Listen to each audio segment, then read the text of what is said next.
Where do I begin, Maria? In the kitchen. Start in the kitchen.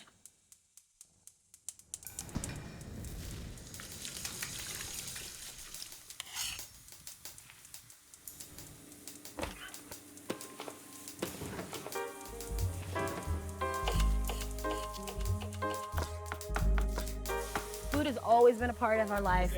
We've always been about food. Eventually coming to a space where we're making food together. That's what we always gravitated to. We always just wanted to make cool food, and then people came in and started liking it, and it's like, oh, we can do this. That's why the word kitchen is in the equation of the name, because you come into our kitchen. Think about all the emotions you experience in your own kitchen. Everybody in their own kitchens, right? Kitchen is a place where your parents, your mom or dad will comfort you, or a midnight snack will comfort you. And then the stories that are told in the kitchen. Or your frustration when you're chopping, or when you want to, like... You're deboning the chicken, like, yeah. All that stuff is coming, that's in that space. And so our kitchen is what we are inviting people in to have an experience for themselves.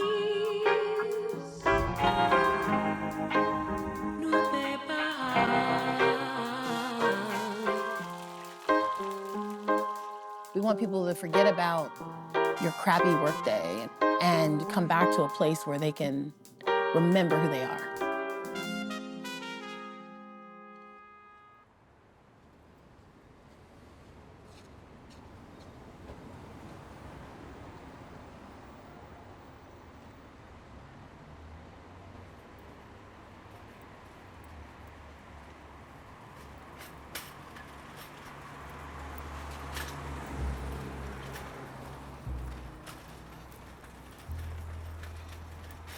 Will's Place in Hit Spot Kitchen really started when I think I went back to school.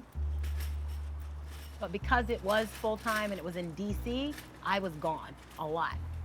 Will would come home from work and there'd be food on the table, or we'd have something. I really was pulled out of that. And so he started doing more hands-on.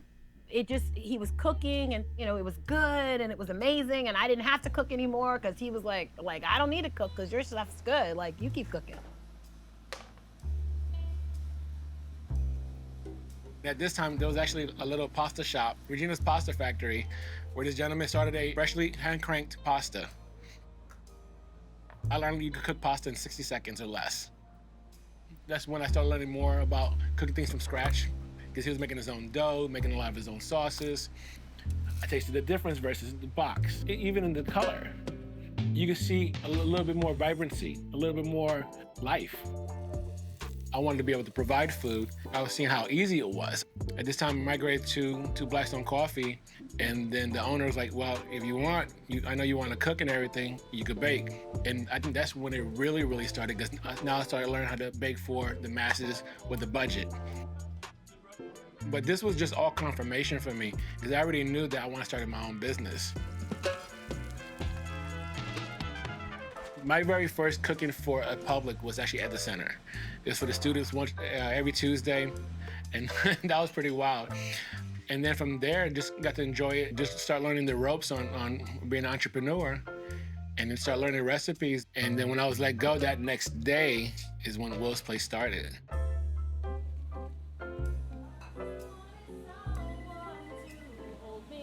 Hit Spot Kitchen. Hey, what's up, Tennille? Yes, what would you like? Nocturnes? Chicken and, pork, okay. Oh yeah, of course, we got you. You welcome. Hey, we can have that ready for you. Give us 20 minutes, okay? Thank you. And so we just started catering. Just getting our names out there, the word of mouth started spreading. The truck, we ran into a truck a year later, and then start rocking and rolling. Yeah, we were just hustling. Anybody that'll let us in. And then somebody that I used to work with a long time ago at Geico, she was good friends with one of the local breweries. So I was like, hey, we need a gap filled in. So we filled in that gap. Thursday nights, the worst nights of the week. And so still, the worst nights of the week. Seven years later, we're still Thursday nights at Maltese.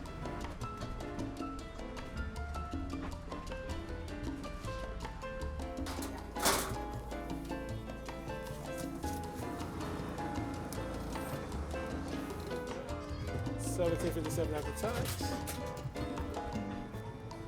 What's going on, man? Todo tranquilo? Gracias. Now we had the location, so we had the catering, the truck, and then the location. And then at this time, we were relentless. Even competitions, like it was the first one. That was hard stuff. Okay. That was the first year of the Spazi Food Truck Rodeo, and we had no idea. It was so stressful. Like, we participated, and we were focused on not competing, but just making sure we were pushing out good food. It was busy. It was like one of our busiest moments, you know, for the first time. And then when I was waiting, they was like, hey, come on, you guys won. I was like, what are you talking about? I'm just waiting for food. You won, come on. And so we learned that we had one fan favorite. 23 trucks the first year. 23 trucks the first year. And then it ended up being up to 30 trucks, and then we won 3 years in a row. So now we're competing against trucks from Richmond and Charlottesville, other than just Fredericksburg. And we got fan favorite again the 2 years that we went. The goal was not to be necessarily just a Puerto Rican restaurant, but to produce food that created an experience for people. It's a part of every part of our life. It's integral. Like it's a part of who we are. It's in our DNA. We're supposed to have a relationship with food, with the land. Think about the ingredients of the earth has impact on our bodies.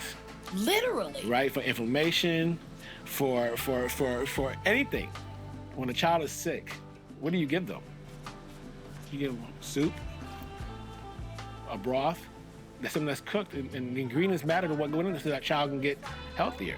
I think we don't give it any credit because corporation has caused us to not give it credit, right? It makes it boxed, it makes it one note, it makes it very, one-dimensional in terms of, here's food you gotta eat and it's gotta taste good, right? And have it your way.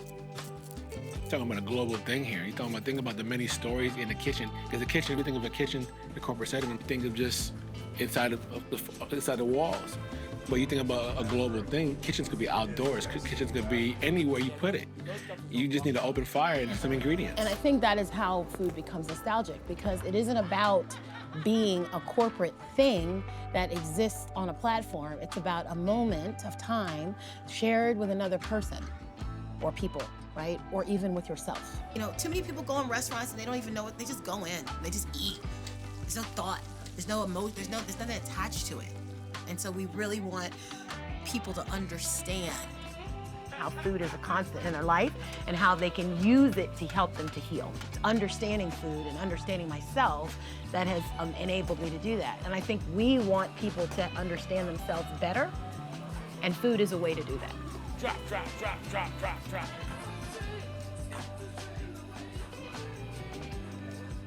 Okay. Then we'll go. The kitchen has always been a constant throughout our marriage, and food has always been a constant, right? So even when we were separated, when we started trying to talk back together again, we would meet at Panera. And I will also say that goes to KFC, because they had their wings, their grilled chicken wings. Even in the worst time, I feel like when we were having struggles, we would still eat the chicken wings. And the chicken wings still represented something good. In looking back, food has been there, and we can find parallels and correlations with the food all throughout our relationship. Like the idea of being around food and it being a neutral ground. Whoever was in the kitchen always brought the other person in. Where we had our separation, because whatever fight we got into, whatever happened, whoever was in the kitchen was still cooking. Just because you have all the right ingredients doesn't mean they all go together. You have to find out what goes with what. And then goes find out her do's and don'ts, right? But you have to find out about yourself too. What are your triggers? Because you can have the same triggers. It's like you have the same boiling point in a pot of stew. You just gotta find out what it is. And that's been the challenge, but at the same time, that's been like the biggest reward, because we've been figuring it out.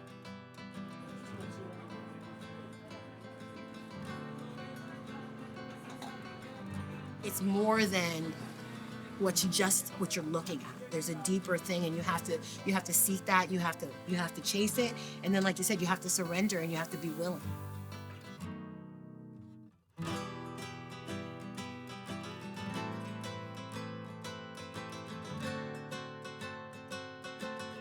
That it's not just burgers and pizza and grilled cheese sandwiches. There's more to it. The that you can take infused culture and tradition. You can have a palette, you can start with something and then just build on it and continue to expand and, you know, create something new. It's lonely to sit at the table by yourself, right? And so if you bring a whole community together with you at a table, God knows what could happen.